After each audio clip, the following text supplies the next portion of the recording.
It's a shame that intro is really only 7 seconds long once we put this up, because I would post you just dancing. Oh, dude, if you don't dance while you're listening to music, then why are you listening? Don't have ears. There needs to be a feature on that. There needs to be words to that eventually. You think so? Full-length Tipsy Chronicles song. Just every guest is a freestyle, and just a 9-bar for everybody. Stay tuned. Are you going to be the first? Hey, I'll try. Would you do it drunk or sober? Tipsy Chronicles, dude. Yeah, but, you could do one of each. That's what I'm there you saying. go. Do a remix? Dare to Double compare. take. For anytime there's a sober pod, like today and the one we did, we do the sober one. You know what? I just realized I forgot the booze again. Oof. Tipsy Chronicles Sober Edition Part 2. It's, for some reason, when you show up, I don't bring anything. I don't know why. It's okay. When he shows up, I don't bring a lot either. It's true. Oh. No one likes to bring me gifties. I think I intimidate them. I give them a better gift back. That's fair. That's what I'm afraid of. Yeah, I out gift. Competitive. Competitive gifting. Maybe I'll bring a flask when we golf or something like that. Dude, I'll bring a bottle. Well, you should probably put it in a flask or something. There we go. I'm just... I'm not trying to spend $100 on golfing and then get kicked out. That's true. But Well, yeah, that's true. Glass, golf, I don't think it goes well together. They're the same letter. It works. Scooter, thank you for being here. Oh, happy to be here. Thank you for thank you for letting me be here. Yeah. And how long have you two known each other? I don't know, what, 2 years now? 3 years, Yeah. 4 years? 3 or 4 years, something like that. The service industry in this city, yet the city is so large, the industry is so tight knit. You know everybody. It's a good time. Yeah, get around. We had a lot of the same circle. So it's, we met going to, I think at Floppy actually. Oh yeah, when I was Floppy disk. Good times at the Floppy. He was looking too cute for me not to say hey. True. He came up, asked for my number. I was like, dude, come on. My mom's here. I'd call my mom first, ask her. And how long have you lived in Austin now? This will be my 8th year. So 8 years for you. And you're... I was born here. Yeah. I moved away, came back, but I've been here a long time. It's amazing that I have never met either of you before. It's a good point. And also very Honestly, fair. though. Yeah. Honestly. I think I've seen probably both of you before somewhere, but it's just like you don't know each other, so whatever. I had a lot longer hair and a lot creepier mustache. I want to see a picture of that. Oh, Easy. He's got the whole look. Scooter comes in with the like flared shirts, the short shorts. Oh, yeah. Here we are. It's a spectacle, dude. People come in to look at Scooter rather than buy a drink. That's such a good point. They're here for the camaraderie. It's really all it is. Why ride a scooter with wheels when I have legs? There you go. How long have you been saying that? Like 2 years. It just kind of popped in my head.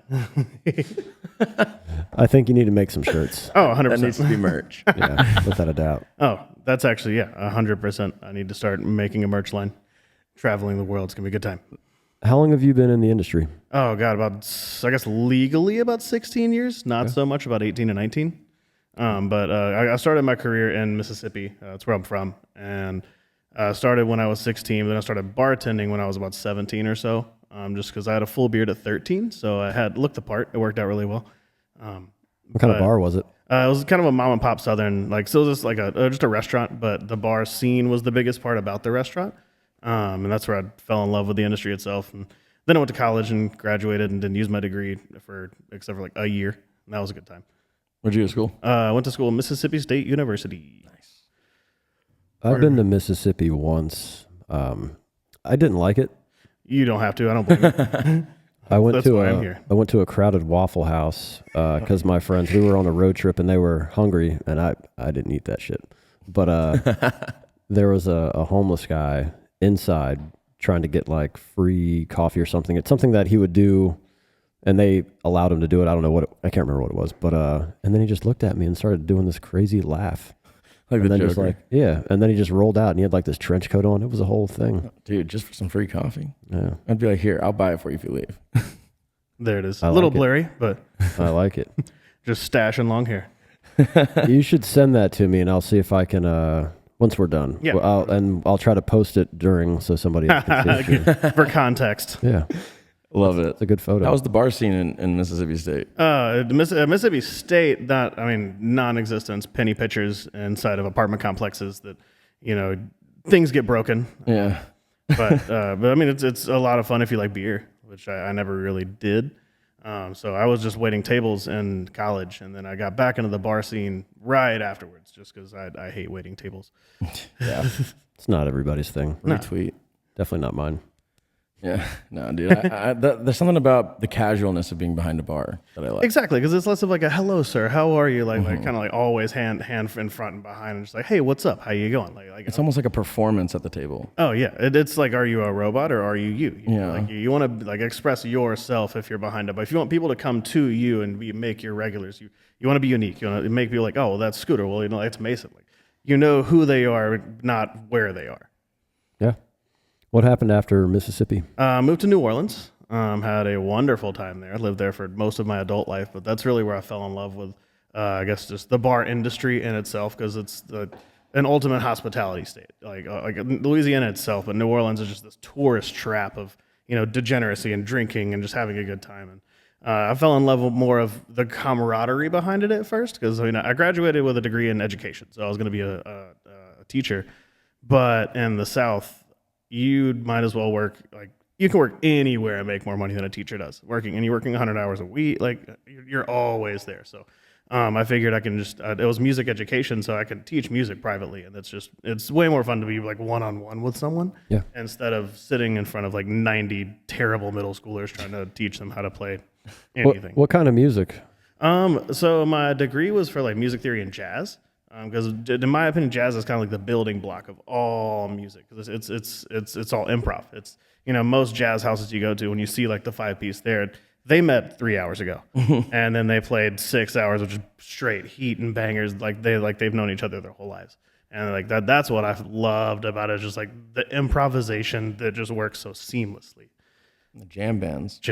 Welcome to my life. Yeah. Did you ever make your way down to Elephant Room? Oh, most certainly. Oh yeah. I wanted to work there for a long time, but then it's just being in that basement.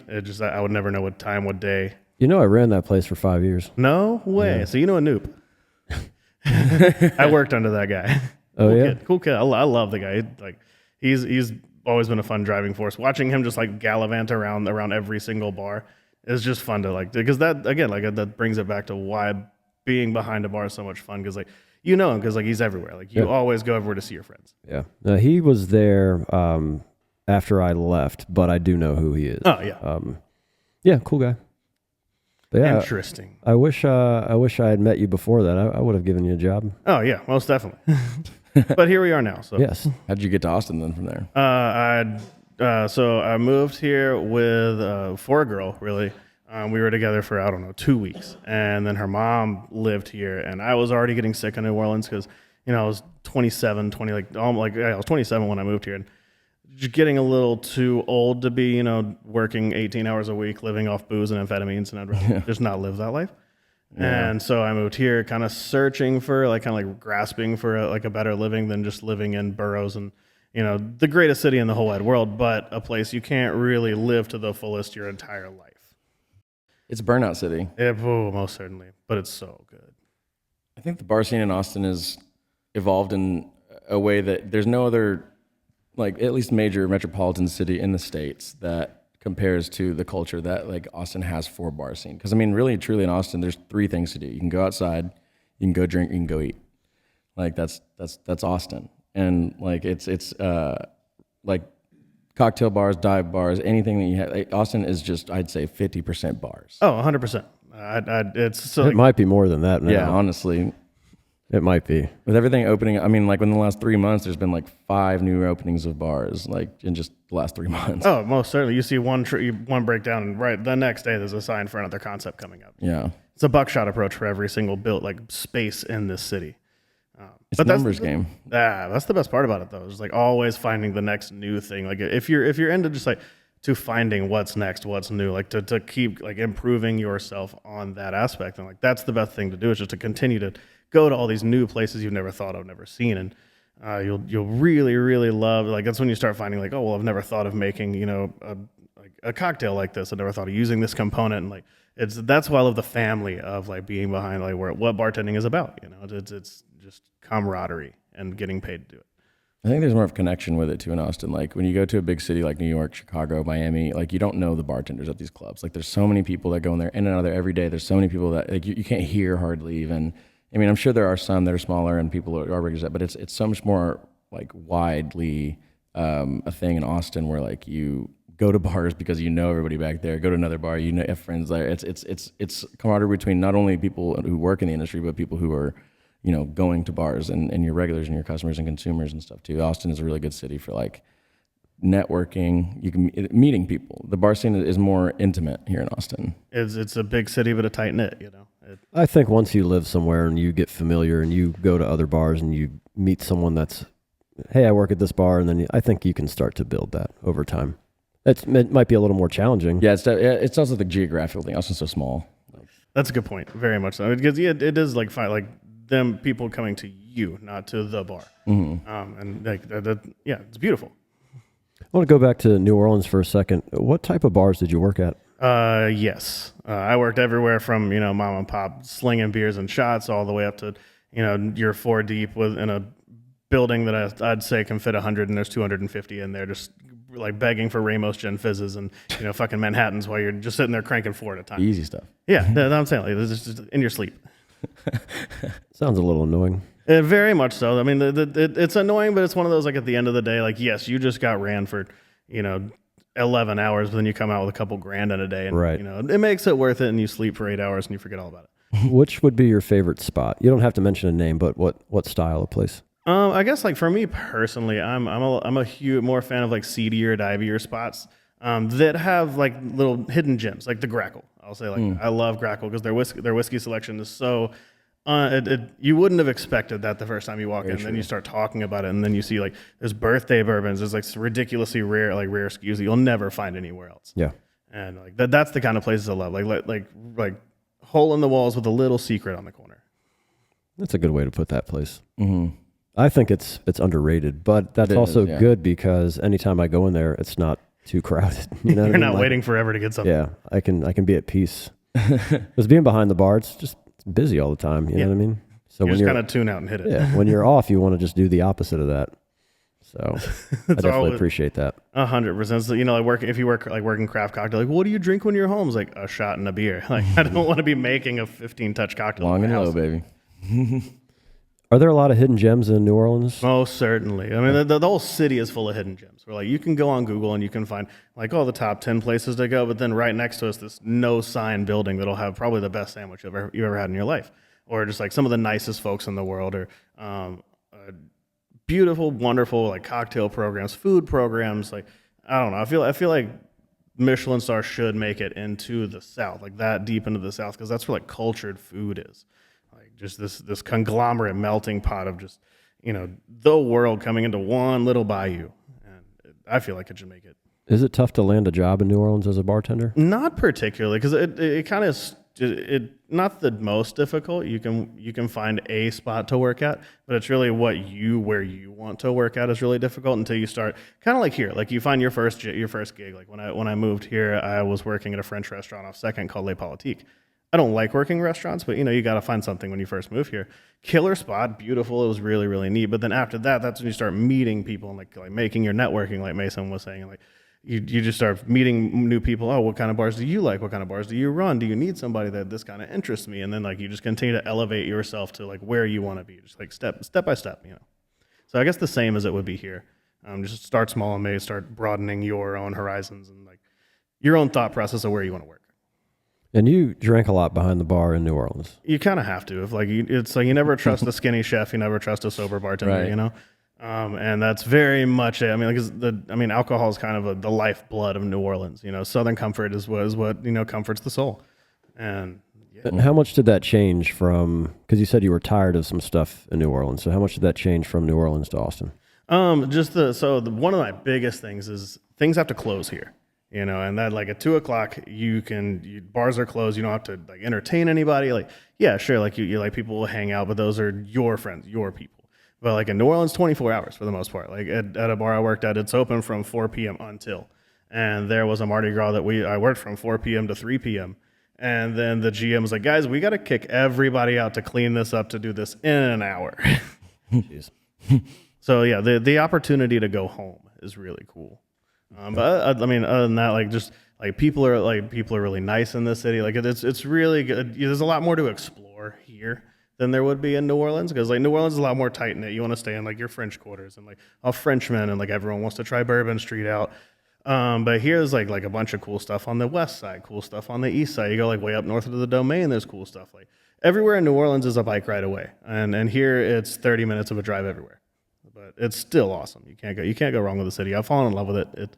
It's just a I don't know, cool place to be. Biggest city I've lived in, so I'll take it. And you're about to leave the city. Yeah, leave the state. Taking a national park tour with my lovely woman sitting crossways. But yeah, we're gonna put it on our. We made a social media page for it. So if anyone just to kind of do we want to document it? You know, What's the page called? It's a Scooter O Cooter, the 0 for an O, on Instagram, and then we're building TikToks, and we're gonna start like melding all those together. And We're like here. Oh yeah, 100% social media mogul, you know. Yeah.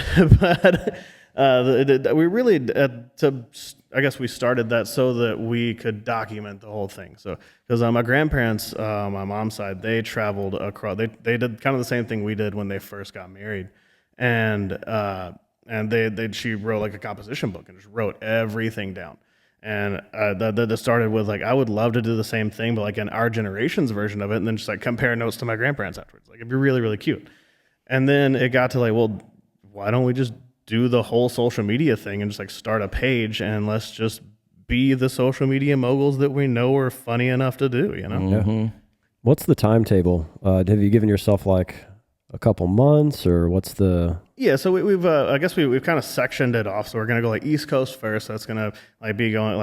We're gonna. My grandmother's birthday is next week, so we're gonna start there and hang out in Mississippi for a little bit, and then we're gonna go up to North Carolina because my grandmother on my dad's side lives up there. We have we have some friends. We bought a pig a couple of years ago. Super cool. His name was Morty, short for Mortadella Ham. You know, really cool miniature pig. We got him at 5:30 in the morning on a random day.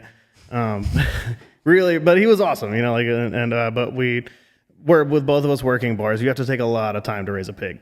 And I wish we could have, but at the same time, he's living on the coast in North Carolina in a petting zoo. So like he's got a 9 to 5 now. So like I'm proud of Working. him. Yeah. So we're gonna go see him, and then make it up to Shenandoah. We're gonna go hit up like the Smokies. We'll do some of the Appalachian. Then we're gonna go up to Connecticut, Cape Cod. Her family's from up there, so they have a house up there. We're gonna go hang out and see. Then we're gonna go hang out with her mom in New York because she just moved up there for a GM position in Manhattan. So that'll be fun. I've never been to New York City before, so this will be fun. New York's great. Sounds like a lot of fun. It's gonna be So our first leg we've kind of planned it out. It's gonna be about like a month and a half, and I think it's gonna be fun. We're gonna be camping all of it, so we just spent so much money on making things really easy for us to camp in. So When you say camp, like you're packing up tents and dude, yeah, our hatchback is a house. Yeah. It's gonna be incredible. Yeah, we have tents. We have like all of our cooking stuff. Like she's a chef. Like she went to college to be a chef. So I know I'm eating good out in the woods. So we're gonna be all right. Well, I can't wait to see how it all goes, and I look forward to seeing the reels and the stories and all that good stuff. Put the cooking on social media too when you're cooking out in those places. Do that kills. Oh, we literally bought utensils and stuff just because it looked cuter to like flip it and have fun with it. Shit, you can even start a separate page for that. For sure. Oh, honestly. We've already got that on the way, because like Scooter O Cooter is like I'm Scooter, she's O'Connor, so it's like, and they called her O Cooter in high school, so it's the perfect little segue. So we want to do like ice creams, like Scooter's creams. I think that'd be hilarious. So it's all in the works. We're What ideas flying around up there? way too many. And what's that handle one more time? Yeah, it's a Scooter 0 Cooter. So Scooter O Cooter on Instagram. It's going to be a lot of fun. It's going to be a fun journey. Starting Friday, we're just going to start posting fun stuff, being where we're going, how we're doing it, how we're setting up camp, what's everything looking like.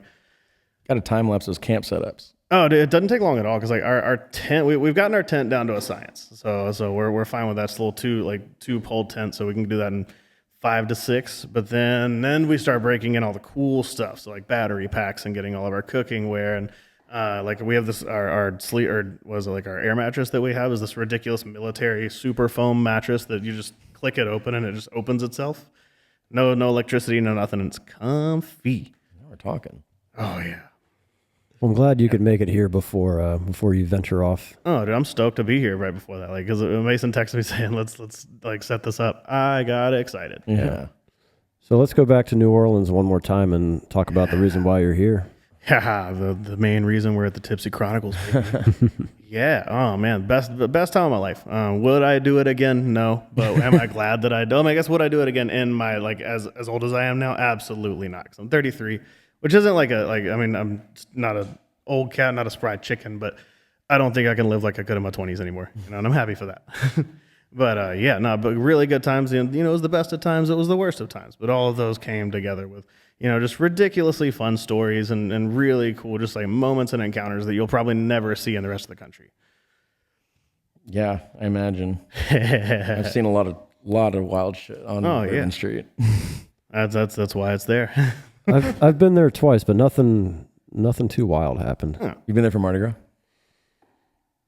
I might have been. That, one time I don't really remember. That's where the debauchery, There you when the go. debauchery happens. Mardi Gras is the worst, to be honest with you. Like Really? that's when like it's locals, because like everyone knows Mardi Gras. Mardi Gras is right after that, and that's when the locals start going ham, and that's when you have fun. It was either Mardi Gras or like Jazz Fest or something. Oh, yeah. It was Jazz one or Fest the is other. there for sure. It's probably a big fest too. It's so good to have it in your neighborhood too, and you're just like, oh, you know, I'll just walk to the site, and we're just gonna see a bunch of music. I got to see so many cool bands for free. Just like, cause you know, if you want to go to a festival, especially if you bartend, go apply to work behind a bar in a festival, because then you get the rest of the weekend there, and you work like a day. And so, life hack, you know, if you want to make it, there you go. Don't spend $300. Yeah. So take me down this memory lane here. Give me the setting of this story. Yes, let's go. All right, so I think it was Mardi Gras, super duper busy day, and at this bar like I said, it's one of those like hidden gems where like a little bit of a secret behind a hole in the wall. And there was this cat, I won't give his name. He's one of my really good friends to this day. But he was working, you know, like 5 deep in this tiny little spot, and he's just slanging and banging. Like, you know, he kind of partied to excess, you know, and he was very, very fast at what he did. And he loved being very, very fast at what he did. Well, you know, you start to see when, especially working behind a bar, when you start seeing, you know, somebody hitting the restroom a little too much, like, you know, you're just like, that was that guy, you know, and so like, but he still cranked out his job.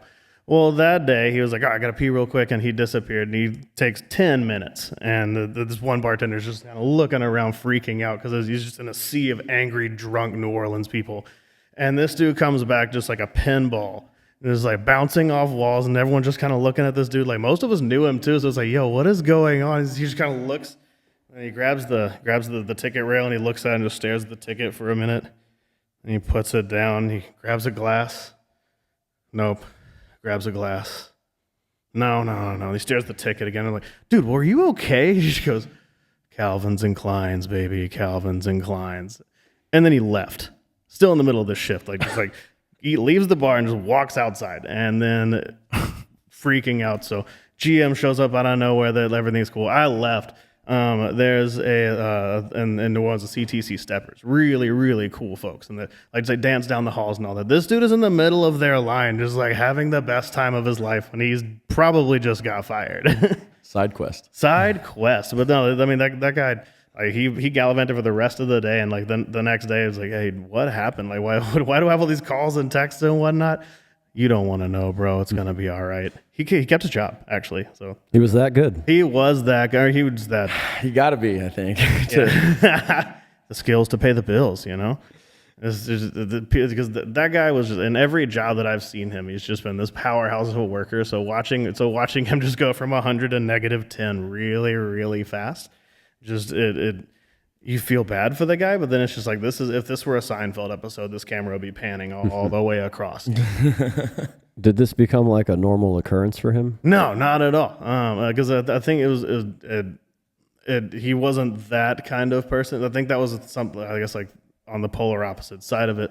That was something he did at home, and he just kind of fumbled the bag, so to speak. And here we are. No pun intended. For 10 minutes. For 10 whole minutes. Yeah, that's what then you just like thinking back, and like you just want to see the play-by-play of how this happened. Just no, and then just watch just like the brain of just trying to come back into like a Mush. 50,000 deep bar when you're nothing but like mashed potatoes and, you know, your own hopes and dreams. I've definitely been fucked up behind the bar on many different things, but I don't think it's ever been to the point where I've left. Yeah, precisely. You know, I got asked if I wanted to go home, and I said no, and they said no. You should brought go home. okay, I did have a birthday where that kind of happened. At the same time, it's your birthday. I feel like you get Yeah. kind of a free pass on, like, why did they schedule on your birthday anyway? you know? Yeah. It was like, I can't remember what exactly happened, but somebody went over to the GM and was like, he needs to go. And then I stayed at the bar and drank for the rest of the night. So it's like, did I really need Did to you go? really? I made it that far. I didn't get kicked out afterwards, so what happened? I think maybe I was just starting to get into people's way when they're in their groove, but You know, Oh, hey, well. I was my birthday. I was the lead at that place. You follow my fucking groove, birthday or not. You know what I mean? My birthday and I'm yours come through. Yeah. So for me, that would be. I think the birthday was the only one where I basically got kicked out from behind the bar. But how about you, Mason? I think I was working at Hula Hut in college, bartending in the summer, and it was in the summers. The boats come to the dock, walk up from the boats to the bar, and they're already just trash, right? And but they're these all from Westlake and the big houses back there. They all got a lot of money, and they're all just partying all day. They came up to my bar, and I'm like, all right, let's do it. And they're just like, every shot we're take, you gotta get one too. And I think there's probably like 8 of them, and they ordered like 10 different shots throughout the hour and a half they were there, already drunk. And what was I gonna say? No, like No, it's free booze. Come on. yeah, dude, come on. And I remember by the end of it, I was leaving, and I was the mid shift. It was like the daytime, obviously. So I was like 7, 8 o'clock. I'm just kind of like, I'm doing the things I need to do to get out. I remember picking up an ice bucket, right? And I had about an hour left of my shift, maybe a little more. And I picked up an ice bucket, and I dropped. I picked up, I fell back, and dropped it. And then everybody saw me, and they were like, "You good?" I was like, "Uh-huh." They're like, "You can go if you want." And I was like, I mean, they're like, "You're good. You can go if you want." And I was like, "All right." You're becoming a liability. And they're like, "You're gonna hurt yourself." And you drink at your events now, right? Oh yeah, dude, you got to, especially during, because all my work is back end and post really, and then while I'm there, that's fruits of labor. That's when I get to enjoy. So if you don't though, dude, it's hard to watch people get drunk all night when you're not. Yeah. I mean, at least like if it's one thing to be with friends doing that, but to watch a big party going on and while you're just sober from for 8 hours, and you've already been there for 4 hours before, and you'll be there for 2 hours after. Mm. Gotta have a little something to take the edge off. I mean, yeah, if you can't be a part of the camaraderie, then you'll be a part of the problem, Yeah, well, also, like, I feel like one of the reasons why I'm good at my job is because I integrate myself, not like throw myself into their party, but like I'm really good at like keeping a good vibe, a good culture, like good having rapport, a good time with them. And it makes them feel like they can come up and ask me stuff. It's like, hey, like, can you do this for us? Like as a friend, almost. Even though I am in charge of doing this, it makes it more of a comfortability between, for the most part. Yeah. Oh yeah. Like 80% of the time. And that's what they start schmoozing up a little more to you at the end of the day, and that's when you start like the dollar that goes in there every time starts going to 5s to 10s, and pretend like you got them something really cool, like I got you this bottle of Dolan Sweet Vermouth. You want a Manhattan? Like, oh God, I didn't know you could do that. Oh, I can do everything. Oh, I bet you can. But Mason, you keep more composure now, right? Yeah, I mean, I think I'm just better at it. Not even to say I'm really doing much less. I think I'm just better at it now. Good for you. Seasoned. I mean, it's definitely more of a. When I'm exhausted, and that's when it really starts to my control and composure dwindles at that point. But for the most part, like I'm not the wild guy out in the bar. Even when I am really drunk or whatever, like I'm not the wild one out there starting problems, doing anything like that. You're very right about that, because I always loved like having you come to the bar like end of the night and it's like, hey, this is good, and you're like, my man, he just like hangs out on the table, like kicks it with us, doesn't cause a problem, asks politely, brings glasses up, like things that like the world should do. I think it comes from being in the industry make too. my heart a better place. It comes from being in the industry too. It's like, I know what y'all are doing. Like, I know what I can do to help. That's not like me being in the way. Like, I'm not going to take the broom from somebody in suite, but like if I can bring all my shit up to the stuff and, not be out of the way. And so like, I feel like it's just muscle memory to be that way in a bar after you've been in the industry for so long. But you don't mix stuff really, right? Like at events, like you keep drinking what you normally drink. Yeah, I mean, anywhere I go, I'm really just bourbon, whiskey, and rye for the most part. Like, I'll have a beer, if I go to... I think that's part of it. Yeah. For you. Probably. Like if you were throwing down like a... Oh, tequila, Mason? Right. No. That's exactly what I was going to say. No. Yeah, I did a Milagro Silver event a month ago. I'm sorry. Month and a half ago, and it was all free Milagro, and all they had was tequila. Which I was like, you know what? Let's do it. Let's see what's going on. When in Rome. Oh no, I turned into. There's two alter egos. I have Hans McTavish. That's my fighting alter ego when I get all aggressive. He hasn't come out since college. And then there's Sunglasses in the Club Mason, and that's Tequila Mason. He needs to be put in a bed, tucked in, phone taken away, all of the above. Does Sunglasses have a name? No, he's Sunglasses in the Club Mason. That's what this. He doesn't get an actual name? I guess not. I wouldn't even get to coin that one, but I'm going to meet that fucker, and I'm going to give him a name. He sounds pretty sick, and if it's Sunglasses in the Club, sick Mason, bro. Let's call him like Seth or something. Seth Klyler. What up? I'm Klyle.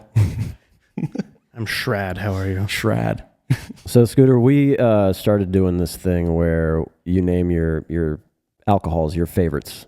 So, the top 5. So, basically do your Long Island, but in order. So, gin would be number 1 for me. Whiskey would be number 1 for him. So, just go down the line or whichever way you want to go. Oh, yeah, 100%. So, I'm an agave head. So, like, I love mezcal. Like, tequila, I get into, but I love a good mezcal. Like, the smokier and the smokier, the better. I'm huge fan. After that, I'm with you on gin. Gin was my biggest, my creme de la creme until mezcal started to take a precipice. Just because you can do so much with both. Whatever you can make, like you want to make a killer French 75, put some mezcal in there. It's gonna be awesome. Like it's a little more aggressive, but like say a dude wants something cool, like here, enjoy yourself. Like it's pretty and it's awesome. So I mean, I fell in love. So like say mezcal, then gin. Then I'm a huge bourbon head, more like rye, like really hot rye. The Rittenhouse 100 is probably my favorite thing in the whole wide world. Hardcore, man. Hot one. Yeah, That's a hot one. Back during quarantine, my roommate and I we just sat next. We pulled both of our computers right next to each other, and we played World of Warcraft, drinking green chartreuse and OGD 114. We go through like no, yeah, it's a re-up like every other day. So you can imagine this. It's the ultimate nerd doing the ultimate worst, and I know you're in a house of bartenders when you have a green chartreuse bottle on hand. Yeah. You can't go wrong if you can't catch it on fire. That's true. So, but then go to then bourbon. Then I mean, I guess tequila would go under that now, unless you want to. we can put mezcal and tequila in the Put same them under agave. I'm into that. Then after that, like I love rum, like really weird rums. It's still, but notice still fourth or what? Yeah, or third or whatever. Yeah. Or Is it a third? Or fourth. You said agave, gin, Bourbon, and then okay. it's still low. Because it all depends, because like I don't like like you go to like a Harrah's casino and you get like some ridiculous fruity like diabetes inducing like cocktail with rum. Like no, I'm not like Malibu can go away. But really high proof, really cool rums I really enjoy. Or like pastis is really cool. And then I guess like my top 5, but it always lingers in my head. I guess into cordials and all of that, but like absinthe, I absolutely love absinthe. But then that kind of trickles into like chartreuse and my loving for that. There's something just high proof, high volume, really, really cool science behind it. Like watching the Loesch happen and seeing it go from like a clear green spirit into like this ridiculously milky thing. And then just forgetting the day after that. Vodka didn't even make the list. Yeah, vodka. No, he doesn't like vodka either. I don't. Yeah, because I don't do vodka's vodka. tasteless. It's. I like that taste. That's what he said last time. I said it's like rubbing alcohol. He's like, I like I it. enjoy the taste of alcohol. I don't blame. I mean, like, 'cause it's. I'm not. Don't want to shit on vodka because you can make anything with it. So it's one of the most versatile, like flavors, like things to make cocktails out of, and I love that. But It's boring. exactly. And like I mean, ever since I started getting into bartending, I've always tried to push myself to learning more and more things. Like read more books, watch more like technique, watch more craft, watch the film. Watch the film. Always watch film. Practice, baby, practice. But that's when like vodka just started to like drop down on that list for me of like why I want like spirits I want to make cocktails out of, because then you start challenging yourself. Like, what if I wanted to, I made a tiki marsala cocktail out of mezcal one time when I worked at Floppy, and it was fucking awesome. And it just was like, you shock yourself when it all comes together. Then you're just like, well, then what if I do it with this? What if I do it with this? And you just start like throwing vodka to the wayside of like, well, this flavor can go with this and this, and this. That being said, still incredible. Can't go wrong with vodka. I just will never drink it. Fair enough. I'm not here to try to push it on you. You're a grown man. You don't like it. You don't like it. I mean, if you have to, it's So another thing I'm going to start doing, I started doing some street interviews. So I'm going to ask you a couple questions and just see See how you feel. Hit me with it. All right. What alcohol? Mason, you can answer these too as well. All So right, I'll start with you, and then you can answer the next one. So Scooter, I'll do the easy one first. All right. What alcohol gets you in the mood? Oh, I guess gin, like, because then you feel like hoity, like fancy, like when you're drinking gin or wine, all because you just feel like bubbly and fun and Red or white? red all day. Rosé is a lot of fun if it's like 1,000,000 degrees outside, but red all day. Like I want tannin, I want big. Like I'm a sommelier as well, so I fell in love with wine in New Orleans, and I make the joke that I traded my suit for shorts because I'd much rather just sling cocktails than serve wine, but you still love it. So I'd gin or wine because I would gin martinis all day. Greatest Dirty? thing, no, Okay, good. straight up with a little bit trust of you. He was twist. very firm in that. No. Yeah, dare you. that was the right I was about answer. to look at you like That was the right you? answer. Nah, straight up with a twist, baby. But Big shot. Martinis are like titties. When you have one, it's weird, and when you have three, it gets a little weird. And so you keep your sweet spot at 2, and then you go home feeling like James Bond, and like boom, you're ready to go. Yeah. Wine, like with wine too, like wine is it's sensual. Like it's you're drinking a glass with someone, like and like I don't know, like candle, like candlelight. There's a fire in the background. You got a nice Merlot, and you're just like listening to Al Green in the background. You can just feel it, Yeah, I'll just fuck up 2 bottles by myself and then get in trouble. Hey, the mood doesn't have to involve others. Yeah, this is true. It's a weird answer, I guess, for me, only because I really only drink whiskey and bourbon. But I will say, and Mom, close your ears. Anytime I drink tequila, sunglasses in the club, Mason is trying to fight or fuck, and that's no in between. In what particular order? No order. Nice. No order. Maybe at the same time. Maybe at the Hopefully. same You time. never know. You never know. But yeah, no, that's. Really, I don't venture too far outside of what I normally drink. So I guess it's hard for me to say. But tequila definitely makes me, but not in a way. It doesn't work when I'm on tequila. I don't do it in a way that will be like, yes, I will go home with you. It's like, all right, We're taking a shot of tequila together. I'm going home. yeah. All right, Scooter, what has ever happened if you've ever been kicked out of a bar? Why did you get kicked out of a bar? Ooh, so I got kicked out of Egos twice Why? for the exact same thing. They take their karaoke rather seriously. And, I used to go to Egos and would never sing, just I'd watch it, because it's so much fun. They do take it super seriously. And, it's one of those, like hole in the walls. You wouldn't know where Egos was until you saw the big blue sign. And then you just walk in, have a Lone Star or have whatever you want, a shot of whiskey, and, start singing some songs. Well, both of these times I was, a little inebriated. And went in and, you pick up the book and you're like, all right, what do I want to sing? I already knew what I wanted, so I just grabbed the sheet of paper. I wanted to sing Tequila. And I didn't realize that the DJ was going to have a huge fit about that. And so, you kind of looked at it and just boop, he clicked it, I guess, just after I begged him to death when I'm just kind of staring at him with one eye. And then you start, da-na-na-na-na, and I'm just kind of dancing around the stage. And then before I can even say the one fucking word that's in the song, it clicks and says, you got to get off the stage. And so I walk over and I give him the mic. He's like, can I sing another one then? He goes, no. And he's like, well, fuck you. You're the worst DJ I've ever heard in my life. And then it turned out and the bartender's the word. And I just was on a tangent at that point. So they kicked me out. I don't remember this. I don't remember being kicked out, but I remember going back the next day and apologizing. And they're like, who the fuck are you? I'll say karaoke hosts usually tend to be living out their superstardom dream in 100%. a small glass jar. They are feisty. They are, and but respect to it. You wanted to be, you want to sing. Well, let everyone else do it. Be a DJ. You're just there for it's there. It is always funny how they're always the hosts are always the best singers of. They always take the break. Oh, yeah, now I'll do one to set the. I guess let me just let me give everyone else a break. But the Austin karaoke DJs are aggressive. In Maryland, they are some of the sweetest people. Really? See, in Mississippi, it's the same thing. Like they're super nice people. Just because it's there's a spot back. It's off the spillway, like right off the reservoir, called McBee's, which is it's this old home that they turned into just beer shots and like po' boys sandwiches, just like really grand, really fun pub food and really delicious stuff. Well, their karaoke is out of this whole world because it's like anyone like 60 and up just rolls up there and they just have the time of their lives. And like I would go there when I was 19, 20 years old and just having the greatest time being like a third of everyone's age, singing, dancing, drinking with all of them. And that like, and so everyone's super like, it's just everyone, the family behind it, you know? And then, yeah, you're right. Coming here, like you can't really get into a group of folks like, what are you guys going to sing? Like, what does it matter to you? And you're just like, all right, I'm just going to go sit in this corner and drink this beer by myself and wait for my name. People in Austin kind of take it seriously too. Like there are like shout out Austin Baker, the only like really truly good host for karaoke. He does it at Latchkey on Tuesdays and he does it at Augustine's on Sundays, and it's cutthroat. So if you go up there and you sing, even if you're good, nobody wants to hear. That's the thing here. You don't care if you're good. They want to hear the songs they want to hear. They want to sing along. It's a crowd involvement thing at that point. But if you sing something, all the scissors go up and you get the fuck off stage. No way. There's a little whop. Yeah, there's like a little whop. There's actually a story that popped out from this past Sunday, and you were up on it. Yeah. Never been cut off. You know, been doing it for like a year on it. You know, every now and then. Never been cut off. Good for you. The day I cut off is the day I never show my face back there, I think. Yeah, I said that too, and then I showed back up. But have you been kicked out of a bar? Out of an actual bar, no.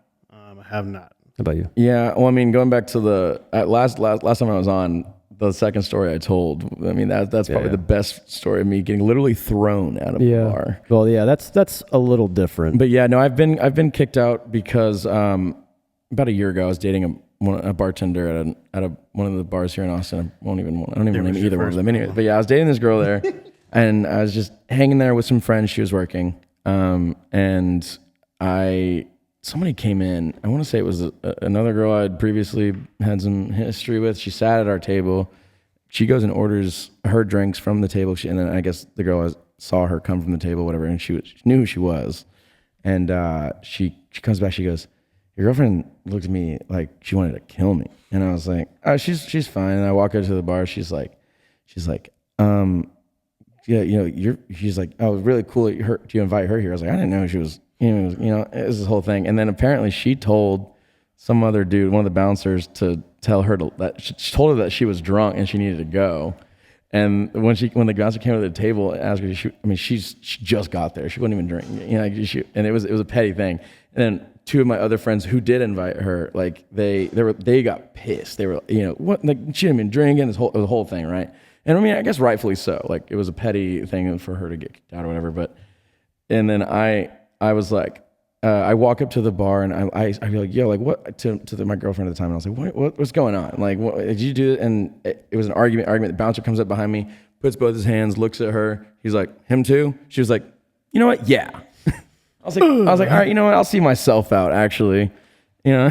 But I mean, I honestly, like I said though, I really don't do a whole lot to cause issues like that. Like, especially since nowadays too, I'm running most of the events. I can't. Yeah, who's can afford it? I can't kick me out either. Yeah. Like, I mean, I'd be the one to kick me out. So like, I mean, obviously if I'm being, you know, whatever, but I just don't really get that way. And at least to the point where the bar or establishment itself is involved. My friends, on the other hand, they'll, you know, that's different. But yeah, I'm not that wild. Okay. That's good. I keep composure to the point where I'm not trying to get in trouble, you know? It's a good position to be in. Yeah. I just don't want to get in trouble. All right, last question before we close out here. Earmuffs to the girlfriend. She may not want to hear this one. I don't know. I'll just be really quiet right here. No, I'm an open book, so it's fine. Did anything weird ever happen during a one-night stand? I got my nose broken one time. Tell me more. Oh, I will. Intrigued. Many moons ago, I was watching a friend of mine's house because her husband works for works for like a music company that used to run Lollapalooza. So they go to Lolla every single year. And so I watched the house for the weekend. And like, hey, just like stay over there. We bought here's a bunch of like booze, a bunch of weed, just like hang out. And like, just as long as like all you have to do is just keep control of Skeletor, which backdrop. Skeletor was a 19-year-old cat and looked like a skeleton, just like bare bones, gray, just like basically all but was at 19. Oh, straight up, but like held in there and like really slow, but would scare the shit out of you if it's like, because he'll just like hang out and just sit right next to like where like a window would be or where like an entryway and just peek his head next to you and just meow, and you about jump out of your skin. Well, anyway, So I brought a lady over to the house. We were a little lit, and just out of nowhere, just a crack, straight to the nose. She punched you? Yeah. Just I wasn't too mad at it. But no, then it's like it's one of those like screeching halt. And she's mortified because blood's just like spurting out of my face. And I was like, all right, give me 2 seconds. I'll be right back. And I'll bet you money I'll still be ready when I have my nose plugged up or not. BDSM. Guess who won that bet? Yeah, boy. I would have immediately been like, I'm going to have to remove myself. And when I get back in the room, you need to be gone. If you're not into it, you're not into it. Yeah, no, definitely not. One time a girl slapped me on a one night stand, and not like a playful we were in the kind. middle of it, right? And it was, she like slapped me. I stopped. I go, what the fuck? Like, I just fucking met this girl, and I was like, what was that? She was like, I thought I was like, what indication would have given you I want to get hit in the face? Like I'm done. I'm done. Yeah, I'm good. that messes some things up there. Yeah, I'm like, I go into fight or flight at that point. I'm not expecting it and shit. I'm like, yo, hold on. All right. Like, Different strokes, I reckon. So, my first Tinder profile bio was how hard can you hit? Not hard enough.